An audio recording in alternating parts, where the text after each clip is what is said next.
Bienvenidos a una entrevista más de Enver y Edu. Hoy tengo el gusto de estar con una gran licenciada y maestra en neurociencia y psicopedagogía. Ella es María Paula Virués y está aquí con nosotros para compartirnos un montón de experiencia profesional que, a pesar de su corta edad, también ha trabajado muchísimo en tema de con niños, habilidades socioemocionales y también mucho en el sector público y en el sector privado. Así que qué gusto tenerte aquí, María Paula. Muchas gracias, Luis, a ti por invitarme y qué gusto también poder compartir un poquito de lo que ha sido mi trayectoria. Qué genial. Oye, pues estamos muy emocionados de que nos compartas todo lo que eres y sabes. Sí. Y me gustaría primero preguntarte, ¿quién es María Paula? ¿A qué se ha dedicado? ¿Qué ha estudiado? ¿En qué ha trabajado? Sí. Cuéntanos un poco. Sí, claro que sí. Pues ve, yo inicié en la licenciatura en pedagogía. ¿Qué? Y pues bueno, yo desde que estaba en la licenciatura estaba súper segura en cuanto ya conocí a mis maestros y todo, de que quería explorar un poco más la parte de neuropsicología y de cómo también impactaba muchísimo al momento de trabajar con niños, adolescentes, jóvenes adultos. Entonces como que ya después de la licenciatura me metí a la maestría, ahorita sigue en curso. Durante la licenciatura sí tuve algunos acercamientos profesionales, laborales, que eso también me dieron pauta para que yo comenzara como que a explorar, ¿no? Qué opciones había allá afuera y qué era lo que más o menos me interesaba. Y eso también estuvo padre porque comencé desde niños chiquititos. Ok. Y poco a poco fui trabajando con adultos y fui trabajando ya en empresas. Entonces como que eso me permitió absorber y apropiarme más de mi rol como pedagoga. En cuál es nuestra función, cuál es nuestro rol y todo lo que podemos llegar a impactar y a trabajar con personas. Y a mí un tema en específico que me ha encantado es el desarrollo de talento y formación. Entonces, como que justo encontrar cuál es el ángulo específico para que tú puedas comenzar a trabajar programas y planes de estudio para que puedas impulsar eso en las personas. Entonces, como que ese ha sido mi enfoque en mi trayectoria. Actualmente estoy en institución privada como dirección de psicopedagógico, también en el sector público como coordinadora de programa de habilidades socioemocionales que se implementa en escuelas públicas aquí en México, actualmente en 2. Y pues me entusiasma muchísimo, ¿no? El poder vivir este contraste de lo que es el sector privado y el público y el cómo puedes llevar también un poquito de ti, ¿no? A los demás. Oye, qué interesante, María Paula, qué buena trayectoria. ¿Cuántos años tienes? De que estás muy chiquita. 25. 25 añitos. Añotes ya suficiente. Casi, pegar por un añito. Oye, y está muy interesante esta parte que tú platicas de el rol del docente, el rol del pedagogo. ¿Cuál es ese rol del pedagogo o de la pedagoga? Mira, para mí, yo creo que algo que tenemos que tener muy claro, no nada más en el rol del pedagogo, yo creo que también en todos los demás, el que tengas muy clara tu vocación.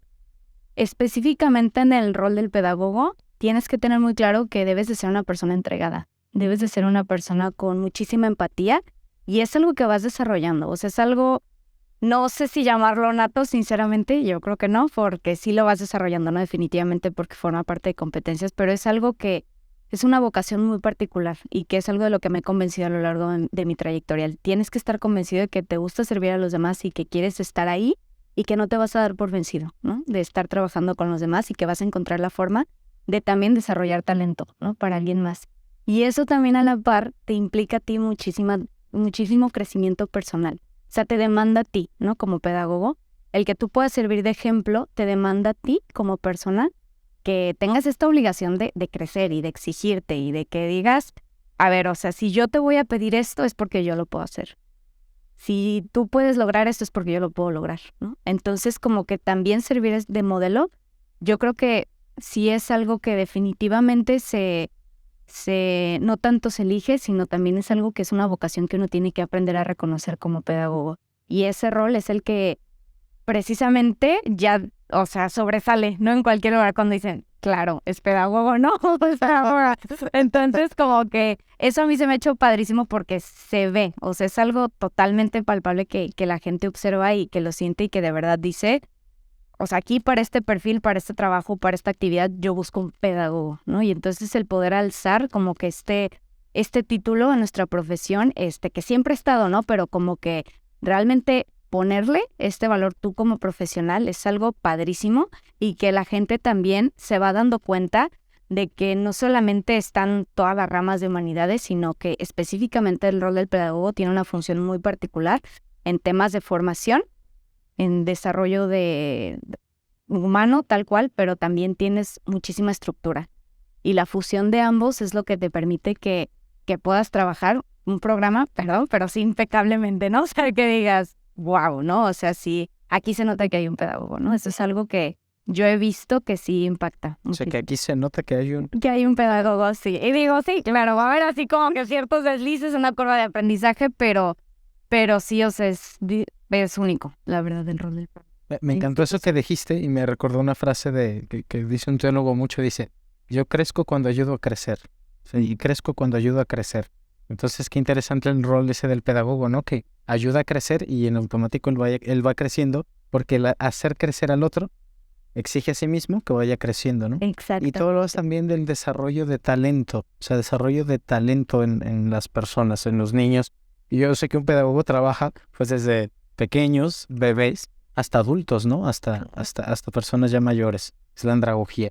Entonces, ¿cómo desarrollar el talento en las personas, María Paula? Yo te diría que primero, o sea, y es justo lo que comentaba en una plática que di para una institución, yo creo que primero tienes que definir bien cuáles son tus métricas, ¿no? Cuáles son tus rubros o cómo vas a definir tú, ¿no? O sea, tal cual, primero la parte de liderazgo, porque no podemos sentirnos a lo mejor, ¿no? Con o permitirnos el desarrollar talento si no entendemos primero cuál es el concepto de liderazgo y cuál es el concepto a lo mejor de acercamiento y acompañamiento de personas. Yo creo que esos 3 conceptos primero tenemos que tener muy claros individualmente para ya después decir, ok, esta es mi definición en estos 3 conceptos, entonces ya ahora sí, ¿cómo busco desarrollar estos 3 elementos en ti para que tú también puedas potenciar esas habilidades? ¿Cuáles son esos 3 elementos?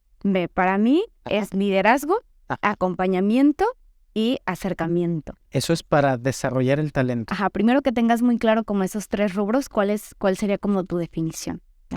Ok. Y ya una vez que los defines esos 3, ya es cuando puedes tener como ciertas métricas para comenzar a trabajarlo en personas. Y aquí en este sentido, como pedagogos, algo que a mí me ayuda muchísimo, es dividirlo ya después en qué conocimientos vas a necesitar desarrollar, qué conocimientos necesita adquirir la persona, qué habilidades necesita desarrollar y qué actitudes o aptitudes tiene.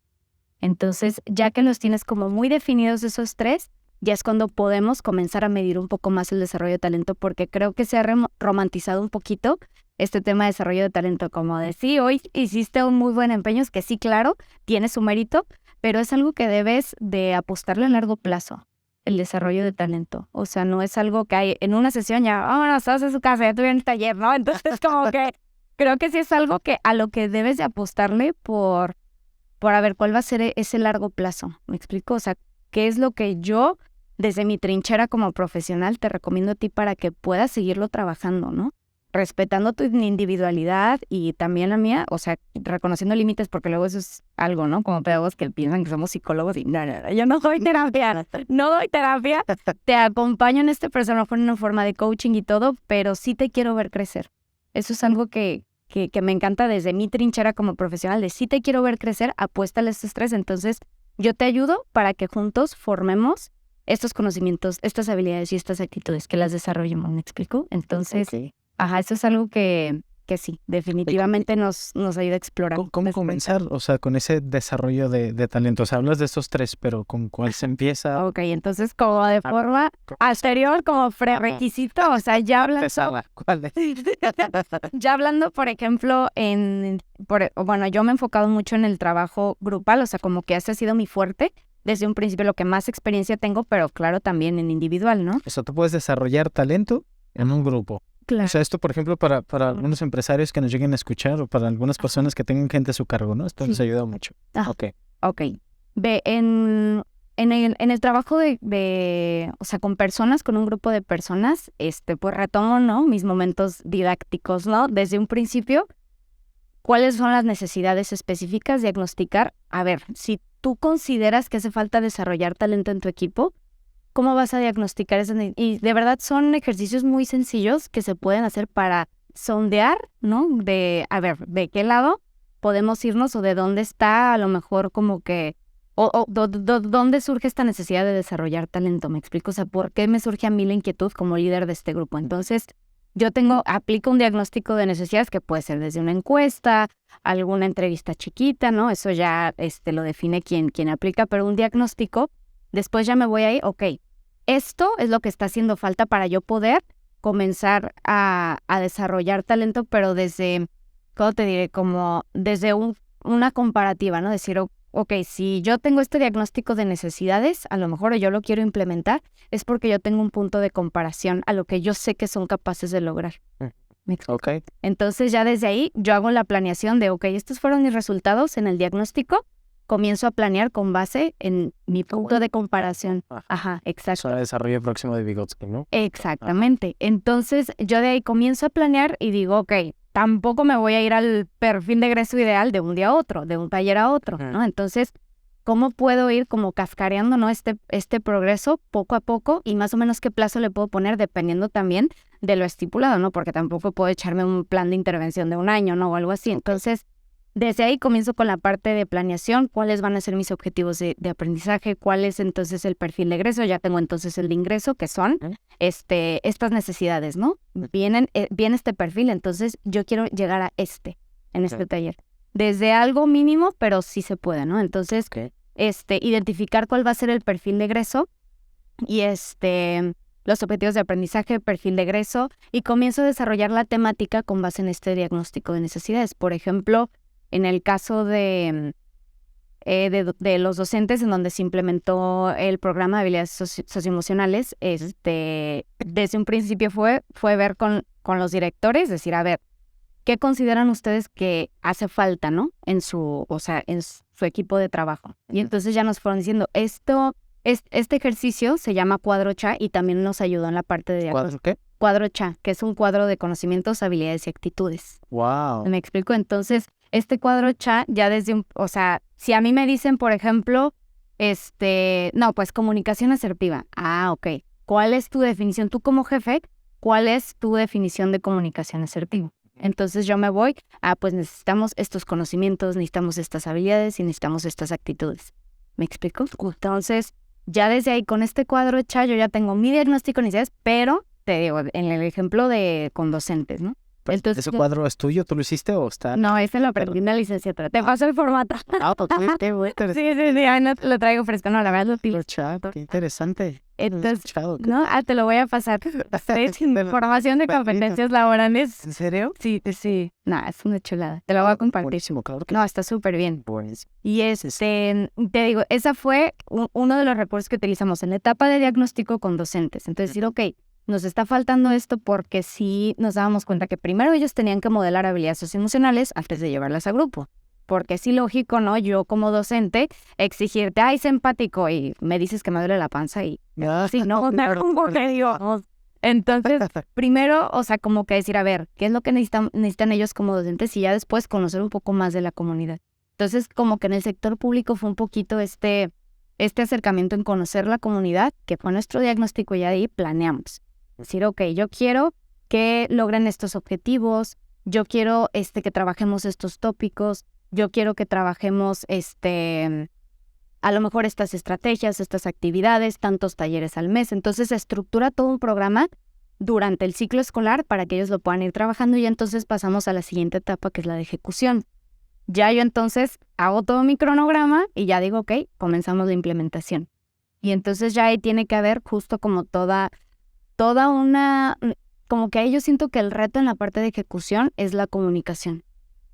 Tener una comunicación clara y precisa y dar expectativas, más bien como que los docentes o que el perfil tenga muy claro cuáles son las expectativas durante este plan que tú quieres implementar. Okay. Entonces, ya desde ahí, ya que tenemos la ejecución, ya ahora sí evalúo. Que esto que yo diagnostiqué, a ver, ¿qué tanto hubo de mejora? Con respecto a mi ideal, que era justo este perfil del principio, ¿no? Que comentábamos. Entonces, a ver, ¿cuál es mi perfil ideal? Y decir, a ver, ¿cómo vamos ahorita?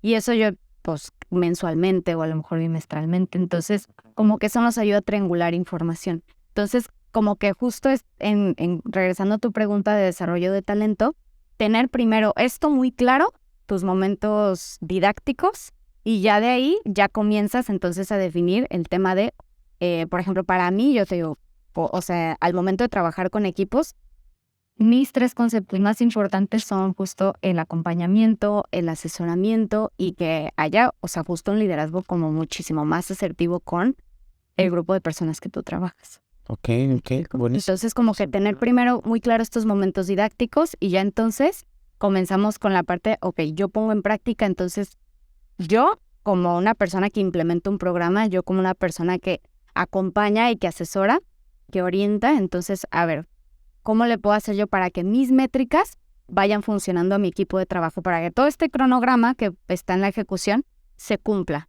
Porque si no, no va a tener ningún sentido porque es muchísimo desgaste, la verdad, implementar. O sea, de energía es mucho desgaste, o sea, en el sentido que sí necesitas tener muchísima precisión, o sea, en el calendario. Entonces, ¿Y tú has hecho eso con docentes a nivel público ahorita, en esas 2 escuelas? exacto.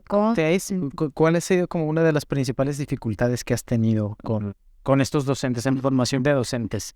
Híjole, yo te voy a decir algo que yo creo que uno de los retos principales y que no es tanto como hacia el otro, sino uno personal que uno tiene que contemplar es observa los estilos del liderazgo justo de quien es la cabeza, ¿no? ¿De quién es el director?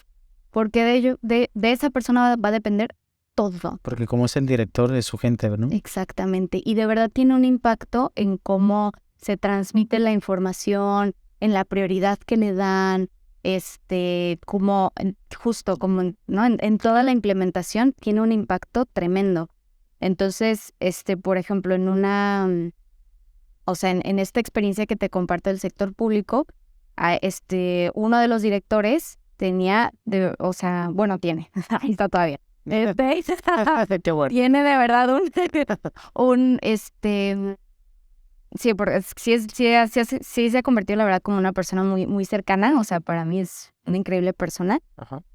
Tiene mucho encanto, la verdad, y eso le ha ayudado muchísimo a que pueda, compartir sus objetivos en el equipo de una forma súper clara y que también, funge justo como un rol de líder, pero súper positivo. Y contagia ese optimismo, y contagia esas ganas, y contagia como justo esta cultura de esfuerzo, ¿me explico? Que es muy importante comenzarla a poner en práctica, ¿no? Entonces como que a mí me gusta muchísimo porque eso es algo que me di cuenta de una de las escuelas. Y de la otra, por ejemplo, que se sentía cierta resistencia, pero no porque ellos decidieran, sino porque o sea, en cuanto a zonas escolares, en una se sentía mucha presión en la carga administrativa y en supervisión general de actividades y todo, entonces como que se percibían como emociones un poco más desagradables, pero que él de forma implícita, o sea, como que también las trasladaba, ¿no?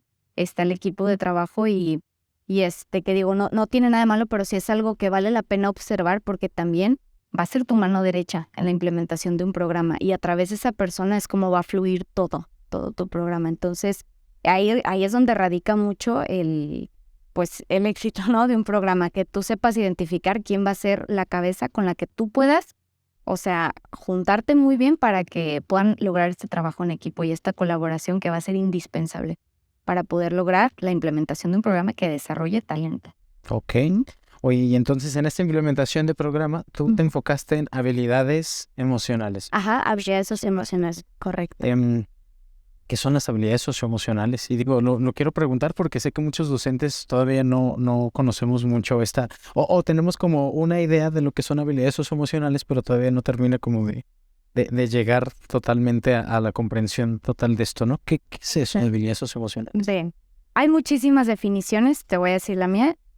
Las habilidades socioemocionales son aquellas habilidades para la vida, tal cual.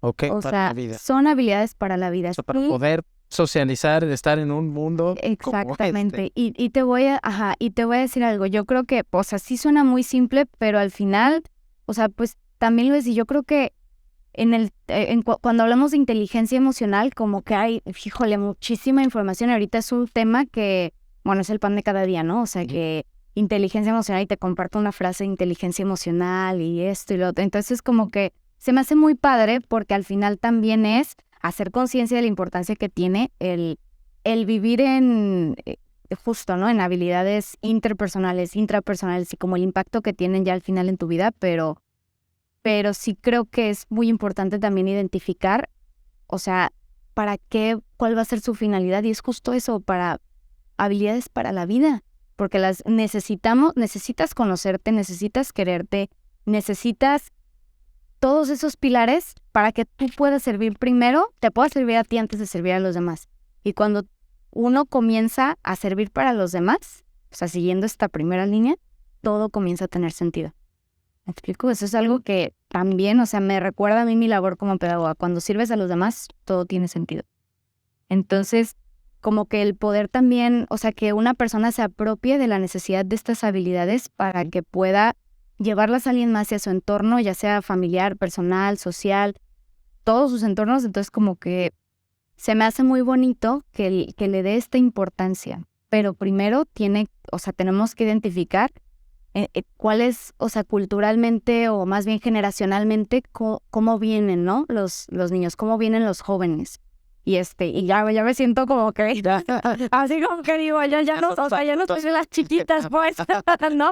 Entonces, como que, sí, o sea, como que digo, ya cuando digo, ¿cómo vienen estas generaciones? Como que digo, híjole, pues sí, ya las nuevas, porque tú ya pasaste todo los niveles, ¿no? Entonces, pero se me hace padre porque también te da una comparativa de cómo viviste tú esas habilidades socioemocionales y te vas descubriendo en una etapa diferente, ¿no? A ver, fíjate, María Paula, quiero preguntarte algo interesante que puede dar pie como también a discusión, pero es interesante conocer tu postura. ¿Cómo vienen estas generaciones en cuanto a habilidades socioemocionales? O sea, ¿crees que por esta tendencia más fuerte a que los profesores están conociendo más las habilidades socioemocionales, los niños, las niñas de estas generaciones pequeños tengan más conciencia y actúen como en consecuencia de esas habilidades socioemocionales o no? Yo creo que más bien un riesgo que como que no hemos, o bueno, personalmente yo, ¿no? Yo voy a hablar por mí. Sí. En el que creo que yo como profesional no he tenido como esta, ¿cómo te diré? Como esta autonomía para poder regularlo, por así decirlo, todo el tema de pues el mundo digital, ¿no? En la era digital en la que estamos. O sea, yo sí creo que hay dos riesgos significativos cuando estamos hablando de la era digital, que uno es la inmediatez y otro la desinformación. Ok. O sea, eso es algo que, de verdad, la otra vez llega un pacientito y me dice, Maripau, la otra vez vi en TikTok que no podemos caminar sin uñas. Y yo dije, a ver, como que eso tiene, a ver, todo un tema de discutir, déjame primero le hablo al podólogo, ¿no? Como que ¿de dónde sacas eso, no? Entonces, que no lo había preguntado. No, yo tampoco. Y entonces como que, o sea, si no teníamos este espacio para platicar, o sea, va y se lo lleva para toda su vida y no podemos caminar sin uñas, ¿no? Entonces como que digo, o sea, está muy padre porque tiene sí sus bondades, toda la era digital, y tiene muchísimas oportunidades de aprendizaje precisamente, pero creo que sí, un punto muy débil es el cómo lo regulamos para que sea un lugar seguro, ¿no? Para los alumnos y también para los jóvenes. Hay muchos, y bueno, ya digo, es un tema que yo creo que si nos metemos fuéramos bravas, pero como que justo los temas de privacidad, de uso de tu información, o sea, todo lo que sigues y ves en redes sociales y todo esto de verdad tiene un impacto, y puede ser un impacto positivo, pero lamentablemente nos hemos topado más con temas negativos sobre el uso, ¿no? Precisamente. Entonces yo creo que ahí sería como un punto clave el ver cómo regulamos justo el acceso, ¿no? A toda esta información. Entonces caemos en, ay, bueno, ya todo lo que leo es verdad, todo lo que veo en redes sociales es verdad. Y entonces como yo comienzo a tomar esta postura, ay, pues bueno, es que yo vi que la dieta de limón en la mañana, buenísima, ¿no? Y entonces eso, los papás a lo mejor, a ver, o sea, con justa razón, o sea, pues, chino, no me di cuenta que vi esa receta y de la nada yo le vi este hábito de que tomara, y de repente deja de comer, y de repente empieza a hacer mucho ejercicio, y me explico, entonces como que desencadena el que no haya este acompañamiento o esta orientación. O sea, y eso es como educar en criterio, ¿no? Exacto. Entonces, ¿habilidades emocionales tienen que ver con criterio? ¿Se relacionan? Sí, totalmente, porque te va formando a ti como persona. Cuando estamos hablando de habilidades socioemocionales, o sea, a mi punto de vista, estamos hablando de un rubro intrapersonal, es decir, de autoconocimiento, de mis capacidades, de mis habilidades, de mis actitudes. Entonces, cuando yo me conozco muy bien, a mí como persona, me puedo dar entonces muchísimo más oportunidad de conocerte a ti, pero anteponiéndome a mí, ¿no? Entonces, como que Porque yo me conocí primero, yo hice ese ejercicio de empatía conmigo mismo, entonces puedo hacerlo contigo. Entonces, el que yo conozca bien cuáles son mis creencias, cuáles son mis ideales, qué es en lo que yo creo y por qué, cuál es mi verdad, ¿no? Como persona, cuando nos damos y que es algo que, claro, se va formando toda la vida, pero sí nos ayuda a formar criterio. A mi punto de vista, yo creo que sí, definitivamente te ayuda, porque vas, justo construyendo, configurando cuál es tu sistema de creencias y eso es lo que vas defendiendo, ¿no? Durante tu vida. Claro, totalmente. O sea, tu sistema de creencias eres tú mismo. Exactamente. Por eso cuando te atacan una idea, te están atacando a ti. Exactamente. Entonces, es interesante. Entonces por eso yo creo, y ya en el rubro social, pues ya viene después, pero primero me conozco a mí mismo, me quiero a mí mismo, me acepto a mí mismo y entonces ya después hago lo mismo en mi entorno y hago lo mismo con los demás. ¿Y cómo les ha ido a los profesores en este tema de con los niños? O sea, ¿los niños lo asimilan, lo entienden? ¿O los niños es como una materia más y ya está? Sí, te voy a decir algo. Yo creo que más que nada o sea, como que un logro personalmente que he visto en la implementación de un programa con este enfoque, porque es un enfoque cualitativo 100%, de ver cuál es el progreso real y qué es lo que hacen ahorita que antes no hacían los alumnos. Yo creo que ha sido la vivencia más de a nivel emocional, o sea, es decir, qué tanto ya reconocen emociones, qué tanto ya verbalizan emociones, las identifican, las clasifican. Y de hecho, para el programa hubo una lectura muy buena, que a mí me encanta, digo, es un programa ya de renombre que se implementa en Estados Unidos, pero es el método Ruler, que justo nos habla de cuáles son las etapas para que comencemos a trabajar inteligencia emocional con, o sea, las personas, ¿no? En general, o sea, nosotros como personas. Y entonces, las siglas, justo cada una durante la lectura, es de Mark Brackett, justo se llama Permiso para Sentir, y tal cual ahí te describe cómo podemos ir llevando cada uno en la vida diaria. Y yo creo que es un espacio que vale mucho la pena hacerlo primero, tú como persona, y aquí hablamos, por ejemplo, del rol del docente, que ellos primero lo hagan, que ellos primero sean capaces de verbalizar sus emociones, de reconocerlas, para entonces ya que los niños lo vayan viendo. Entonces, como que este indicador de que los niños ya me digan, en vez de que me digan bien, ya me digan feliz, optimista, que me digan otro tipo de emociones, a mí ya me da un indicador de que lo están escuchando. Sí, que las lo están viendo. Exactamente. Y ahí también uno va haciendo un sondeo de cómo están también, o sea, en este caso, pues, docentes, ¿no? Pero cómo puede estar también un grupo de personas, o sea, quienes lo llevan más en la vida práctica, o más bien quienes tienen cierto cambio o te comparten noticias de su vida, es porque también hubo un cambio en ellos. Entonces eso también puede ser un indicador sin meternos en mucho. Entonces como que el compartir, ay, ¿cómo te ha ido en esto? ¿Y cómo has estado en esto? Quienes te comparten de forma entusiasta también es porque hubo ahí un cambio personal que les implicó llegar a eso. Y quienes a lo mejor están un poquito atrás, decir, a ver, ¿por dónde vamos o cómo vamos? ¿Y eso ayuda, Pau, a erradicar el bullying? O sea, esas habilidades socioemocionales, si se educan en los niños, o sea, ayuda a erradicar el bullying. ¿Y cómo lo hace? Te voy a decir algo. Yo creo que un reto de habilidades socioemocionales es que mucho depende del primer núcleo social, que es la familia.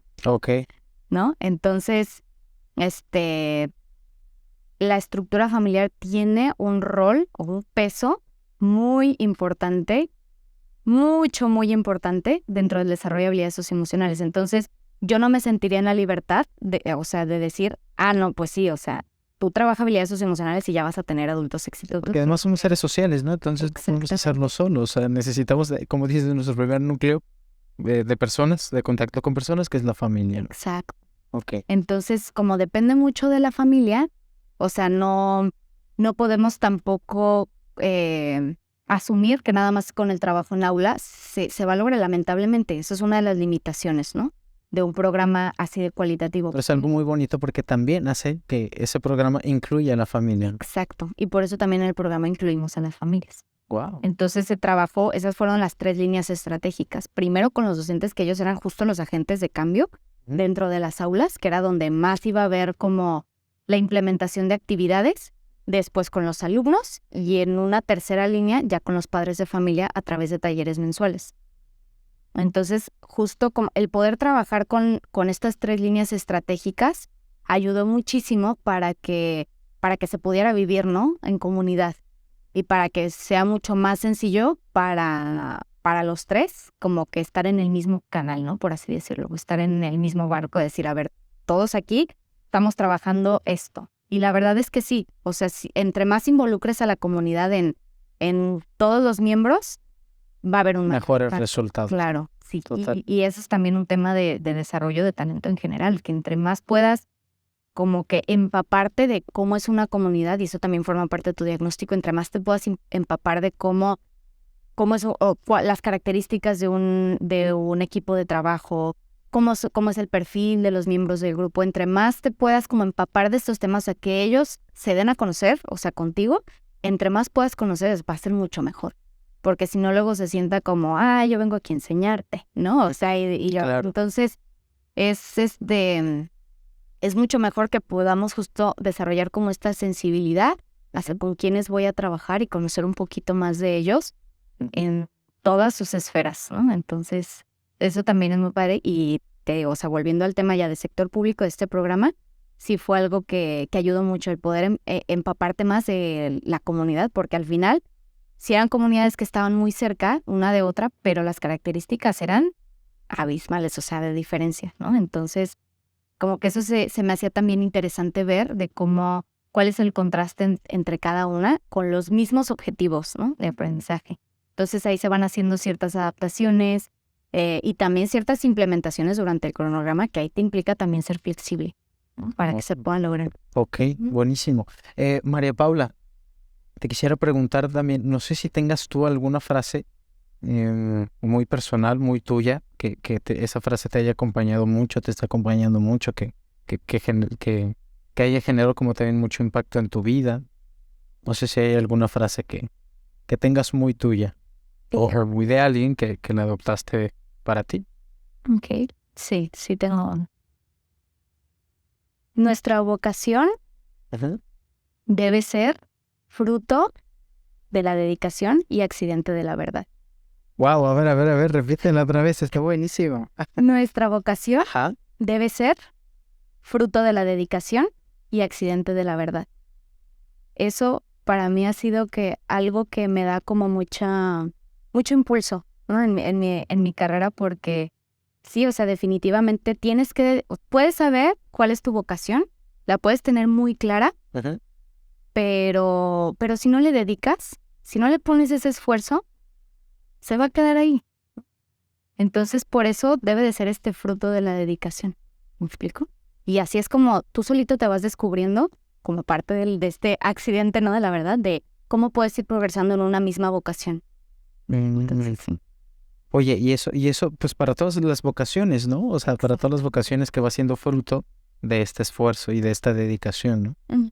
Oye, buenísima frase, María Paula. Gracias. Muy interesante. Ahí la tengo en Insta. Excelente.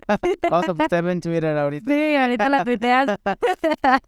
Oye, María Paula, y ya para ir finalizando, ¿qué más te gustaría decirle a los docentes, a los padres de familia que nos escuchan, todo esto que tú eres, tu trayectoria, todo lo que has aprendido? Sí. ¿Qué crees que sea bueno dar a conocer a los padres de familia o profesores? Yo creo que o sea, algo que a mí me ha ayudado mucho, o sea, en este tipo de programas que digo, no, sé que no tiene la magnitud de la implementación de otros programas, pero al final para mí fue un reto en su momento enorme, ¿no? Que yo decía, ¿por dónde, no? Dije, ¿por dónde inicio, no? Entonces, el ser compasivo contigo mismo y también confiar en ti en el proceso. Yo creo que compasivo contigo mismo. Entonces, como que también reconocerte que eres un ser humano que se va a equivocar, porque no, o sea, eso es algo que también o sea, ha coincidido mucho en mi grupo de amigas pedagogas que todas llegamos a ser como muy duras con nosotras mismas, ¿no? Como esta característica de, no, se va a lograr y se va a lograr y sí, o sea, como intensas, ¿no? Claro, ajá. Sí, somos, la verdad, sí somos como pedagogas, sí somos bien intensas, ¿no? Se ve. Entonces, como que también el que tú tengas, o sea, como esta inclinación, o sea, en tu personalidad de ser como muy, o sea, muy así, muy acelerado, también quieres todo que salga con un mínimo de error. La verdad, bueno, y en mi caso, yo suelo exigirme mucho, la verdad. Entonces, cuando algo no te sale como lo tenías planeado, bueno, yo caía muchísimo como en el chin, híjole, ¿cómo le voy a hacer? Y de verdad se me venía el mundo. Y ya luego entré justo al tema de habilidades socioemocionales mucho más. Y ahí fue cuando comencé yo primero, a ver, María Paula, cálmate poquito y vamos viendo qué sí se puede hacer y qué no. Y entonces como comenzar a aprender el desarrollo de esas estrategias o de esas herramientas que tú vas a llevar a las comunidades, pero primero en ti, para que pueda servir como modelo, ¿no? Entonces, cuando ya yo lo comencé a trabajar primero, ya fue algo que me permitió el que yo fuera siendo como mucho más flexible a mi entorno y entender que en cualquier lado va a haber una curva de aprendizaje.